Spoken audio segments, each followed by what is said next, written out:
Assalamualaikum warahmatullahi wabarakatuh. Kembali lagi bersama channel kesayangan kita SK Channel, di mana channel ini akan membahas seputar dunia Islam yang benar. Tapi sebelum masuk ke topik pembahasannya, bagi sahabat semua yang baru bergabung atau yang baru menemukan channel ini, agar tekan terlebih dahulu tombol subscribe-nya dan lonceng notifikasinya agar bertujuan sahabat semua menjadi yang pertama mendapatkan ilmu-ilmu yang bermanfaat seputar Islam. Pada kesempatan kali ini kita masih bersama kitab Hiyah Tholibil Ilmi karya Syekh Bakar bin Abdullah Abu Zaid rahimahullahu ta'ala. Untuk mempersingkat waktu, kita langsung ke topik pembahasannya. Pada pembahasan sebelumnya, penulis menjelaskan bahwa seorang penuntut ilmu harus memiliki adab yang selanjutnya, yaitu memiliki rasa takut kepada Allah Subhanahu wa Ta'ala. Selain dua adab yang sebelumnya yang sudah dijelaskan, pada adab yang ketiga ini penulis menjelaskan bahwa seorang penuntut ilmu dituntut untuk memiliki sifat rasa takut kepada Allah Subhanahu wa Ta'ala. Karena sifat takut ini merupakan salah satu ciri orang yang berilmu, sebagaimana firman Allah Subhanahu wa Ta'ala dalam surat Fatir ayat 28. Dan apa yang terdapat dalam matan kitab Hiyah ini, di mana penulis sendiri yang mengatakan bahwa seorang alim tidak dianggap sebagai orang yang alim kecuali jika dia mengamalkan ilmunya. Dan orang alim itu tidak akan mengamalkan ilmunya kecuali jika senantiasa menghadirkan rasa takut kepada Allah. Kemudian penulis mengutip perkataan sahabat Ali bin Abi Thalib radhiyallahu anhu yang mengatakan, ilmu itu memanggil pemiliknya agar mengamalkannya. Jika pemiliknya memenuhi panggilannya, ia akan tetap tinggal.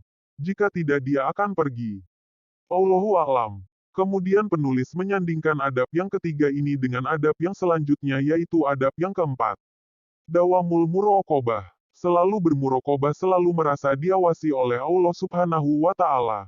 Di mana kedua sifat ini harus dimiliki oleh penuntut ilmu agar tidak sombong atau bangga dengan ilmu yang dimilikinya. Berikut ini penjelasannya. Dawamul muraqabah. Atahali bidawamil muraqabati lillahi ta'ala fis sirri wal alan. Menghiasi diri dengan sikap selalu bermuraqabah, merasa diawasi oleh Allah Subhanahu wa Ta'ala, baik saat sendirian maupun di tengah keramaian. Maksudnya adalah sebagaimana yang dikatakan Imam Ibnul Qayyim al-Jauziyah rahimahullahu ta'ala. Muraqabah adalah ilmu dan keyakinan seorang hamba yang kontinu terhadap pengawasan ilmu Allah, baik kepada kondisi lahir dan batinnya. Ilmu dan keyakinan yang kontinu inilah yang disebut dengan muraqabah. Ia adalah buah dari ilmu yang dimilikinya bahwa Allah senantiasa mengawasinya, melihatnya, mendengar segala yang dikatakannya, menyaksikan yang diperbuatnya setiap waktu dan setiap saat, setiap desah nafas dan kedipan mata. Perkataan di atas diambil dari kitab Madarijus Salikin Juz 2 halaman 264 karya beliau sendiri. Ibnul Qayyim al-Jauziyah rahimahullahu ta'ala juga berkata, muraqabatullah dalam lintasan-lintasan pikiran, batin akan memberi dampak pada perilaku lahiriah. Siapa saja yang senantiasa merasa diawasi oleh Allah dalam kondisi rahasianya, Allah akan menjaga perbuatannya, baik kala ia sendiri atau tidak. Muraqabah merupakan bentuk peribadatan kepada Allah melalui nama-namanya Al-Raqib, Al-Hafiz, Al-Alim, As-Sami, dan Al-Bashir. Siapa saja yang memahami makna nama-nama ini dan berbuat sesuai tuntutannya, ia mencapai muraqabah. Dinukil dari kitab Hayatul Qulub, halaman 25. Sairon ila robika bainal khaufi war roja, fainahuma lil muslimi kal janahaini litoir. Hendaknya engkau berjalan menuju Robmu antara khauf takut, dan roja, pengharapan, sebab keduanya bagi seorang muslim laksana dua sayap bagi seekor burung. Maksudnya adalah ketahuilah bahwa orang yang sehat harus memiliki khauf dan roja, sekaligus dengan porsi yang sama, seimbang, atau seorang hamba harus dapat menyeimbangkan antara khauf dan roja. Hal ini sebagaimana perkataan Imam Ibnul Qayyim al-Jauziyah rahimahullahu ta'ala dalam kitabnya Madarijus Salikin. Beliau berkata, dalam perjalanannya menuju Allah hati tak ubahnya seperti burung. Mahabbah cinta kepada Allah adalah kepalanya. Khauf takut kepada Allah, dan roja, berharap kepada Allah, adalah sepasang sayapnya. Apabila kepala dan kedua sayapnya sehat, burung itu akan terbang dengan baik. Bila kepalanya putus, burung itu akan mati. Bila kehilangan kedua sayapnya, burung itu akan menjadi sasaran empuk pemburu dan binatang pemangsa. Dan perkataan Syekh Abdul Aziz bin Bas rahimahullahu ta'ala di mana beliau berkata, seorang hamba harus beribadah kepada Allah di antara roja dan khauf sebagaimana dua sayap seekor burung. Fa'akbil alallahi bikuliyatik. Maka menghadaplah kepada Allah dengan seluruh anggota badanmu. Maksudnya adalah sebagaimana yang dijelaskan oleh Imam Ibnul Qayyim al-Jauziyah rahimahullahu ta'ala dalam kitabnya Fawaidul Fawaid. Beliau berkata, pada setiap anggota tubuh seorang hamba, Allah subhanahu wa ta'ala mempunyai perintah yang wajib dikerjakan dan larangan yang wajib dijauhi oleh anggota tubuh tersebut. Kepadanya Allah juga telah memberikan nikmat, manfaat, dan kelezatan, jika si hamba melaksanakan perintah dan menjauhi larangan Allah yang terkait dengan anggota tubuhnya karena Allah subhanahu wa ta'ala. Berarti ia telah mensyukuri penciptaan anggota badan tersebut serta telah berusaha menyempurnakan manfaat dan kelezatan yang ada padanya. Tapi jika ia menyia-nyiakan perintah dan larangan Allah yang terkait dengan anggota tubuh tersebut, maka Allah akan menghilangkan manfaat pada anggota tubuhnya. Bahkan menjadikan organ tubuhnya ini sebagai penyebab terbesar kepedihan dan kesengsaraan hidupnya. Allah subhanahu wa ta'ala juga mempunyai hak untuk disembah dan diibadahi oleh hambanya pada setiap waktu. Dengan ibadah itulah si hamba menghadapkan dan mendekatkan dirinya kepadanya. Jika seorang hamba menyibukkan waktunya dengan beribadah, berarti ia telah menghadap Robnya. Akan tetapi, apabila ia menyibukkan waktunya untuk menuruti hawa nafsu atau untuk kesenangan dan kesia-siaan belaka, berarti ia telah berpaling dari Robnya.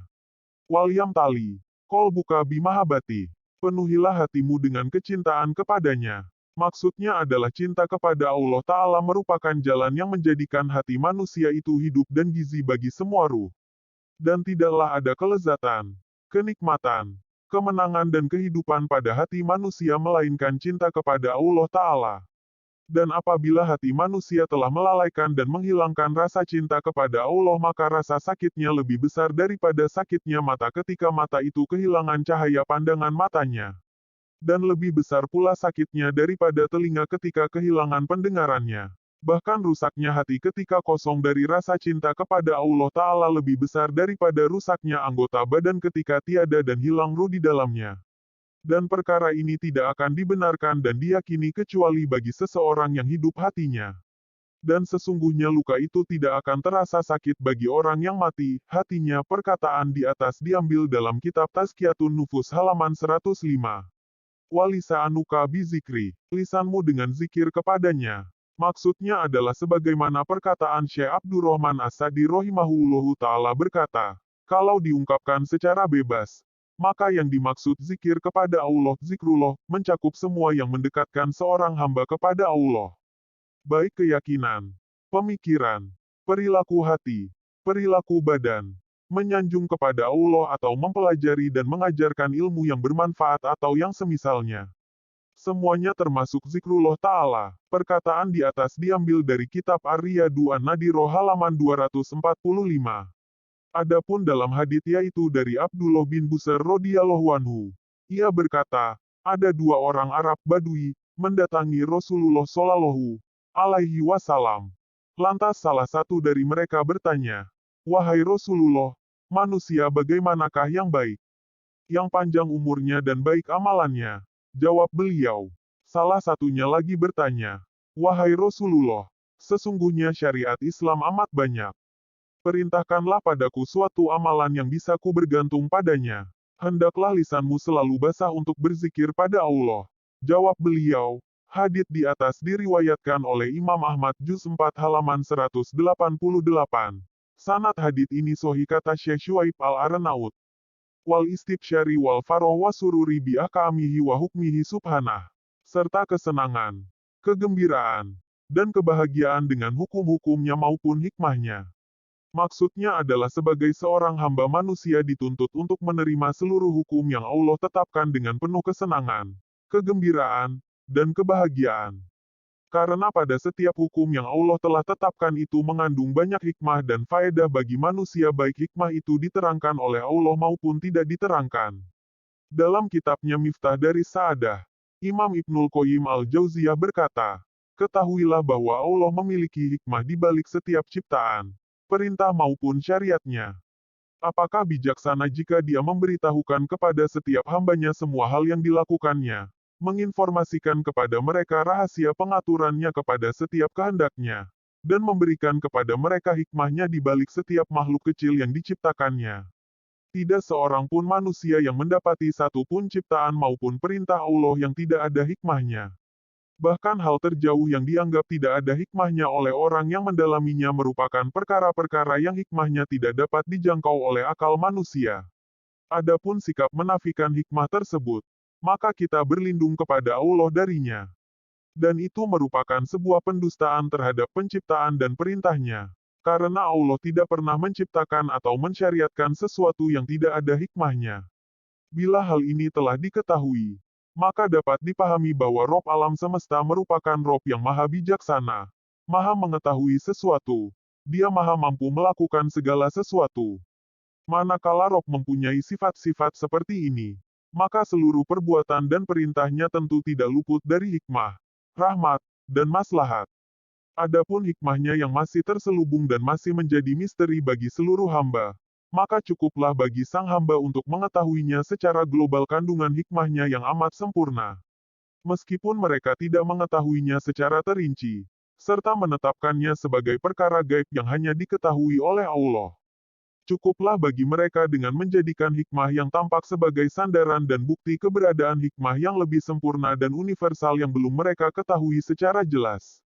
Alhamdulillahirobbil alamin. Sekian dahulu pembahasan kita kali ini. Semoga bermanfaat bagi sahabat semua dalam upaya menuntut ilmu. Sampai bertemu kembali dalam pembahasan selanjutnya. Wassalamualaikum warahmatullahi wabarakatuh.